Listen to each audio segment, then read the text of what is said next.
friends, and fellow students. Thank you for being here to celebrate one of the biggest accomplishments in our lives so far. It's an honor to speak in front of all of you today. 13 years ago, I walked into kindergarten at Paddock Lane Elementary School. It may have been 13 years ago, but I remember it like it was yesterday. Mrs. Hartman greeted each and every one of her students with a big hug and an even bigger smile. I was nervous, but I was also very excited. Looking back now, elementary school flew by, middle school was a breeze, and it seems like just yesterday I started my freshman year. 13 good years spent filled with great memories of teachers, staff, and fellow students at Beatrice Public Schools. Everyone remember back to the first day of freshman year. All of us were gathered in freshman block, which at the time seemed huge, but now, as I walk through there today, it seems so small. I remember trying to plan out the next 4 years with Mr. Post, trying to figure out what classes to take and what I needed to do in order to graduate on time. I remember them stressing about failing classes, and while I had never failed a class, I freaked out. I stressed about what if I were to fail a class? What if I wouldn't graduate on time? All of those things seemed like a huge stress, but now all of those stresses seem so little. Graduation day is here.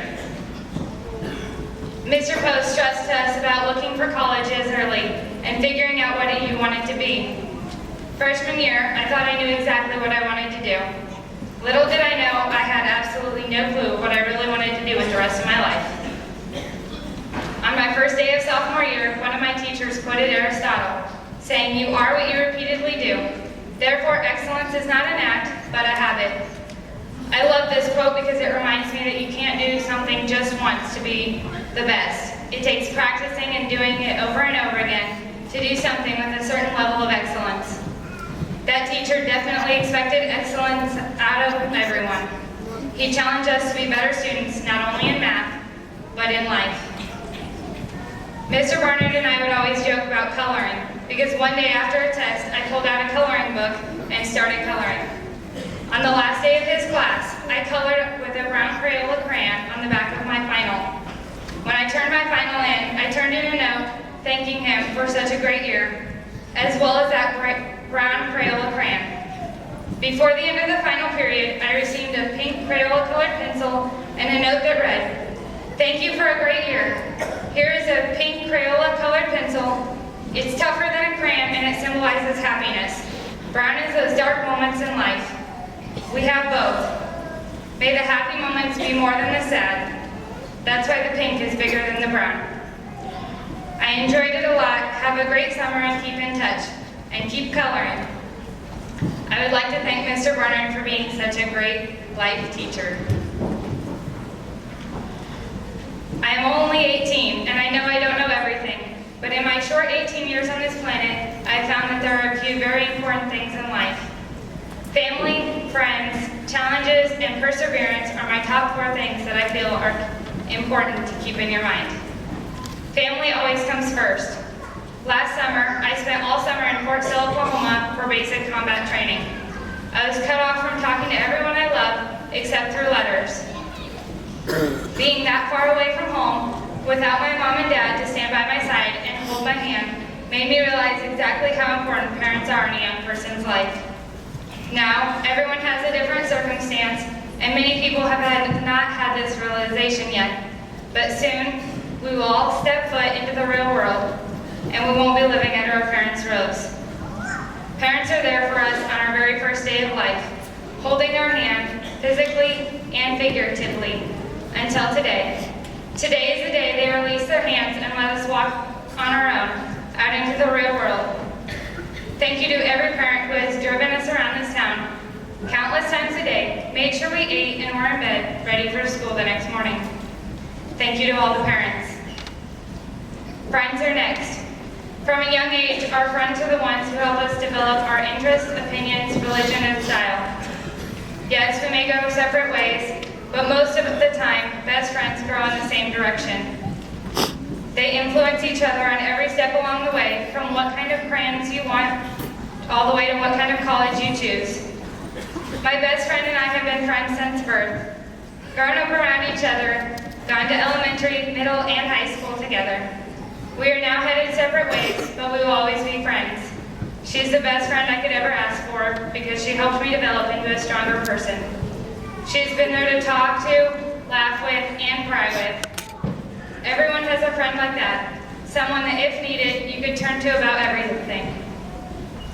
Thank you to every person in this room who is a friend to someone else. Challenges and goals are another important part of growing up. If we are never challenged, we will never grow up and we will never change, and we will never learn from our life events.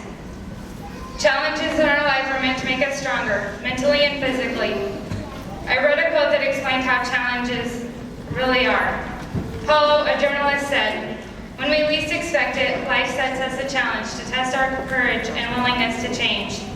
At such a moment, there is no point in pretending that nothing has happened or in saying that we are not ready yet. The challenge will not wait. Life does not look back." Sometimes we have to smile, say, "Challenge accepted," and work with what we are given in life. Goals also make up an important part of life. Our own personal goals set us up for who we want to be and what we want to accomplish. It outlines a plan for what our future holds. Thank you to all of those who challenge us personally and help us achieve our goals.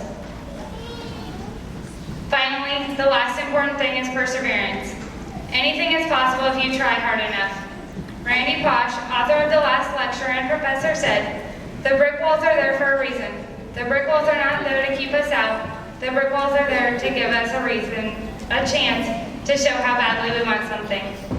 Because the brick walls are there to stop the people who don't want it badly enough." This is extremely true in learning and in life. Are you going to give up, class of 2013? You're not. You're going to stick through it, become a better person, and get the reward on the other side. Whether it's education, a job, and any other countless things that are going to be hard in life. Thank you to those who encourage us to persevere. Students, parents, faculty, and community members, I urge you, always remember what's important in life. Remember how much your family means to you, what great friends you have, and the challenges that you have persevered through. Always remember what you want out of life and what you have to do to get there. And don't take advantage of what you have, because you never know when it will be gone. To the parents, teachers, and mentors of each and every one of us, thank you. Class of 2013, we are done with high school and on to bigger and better things in our lives.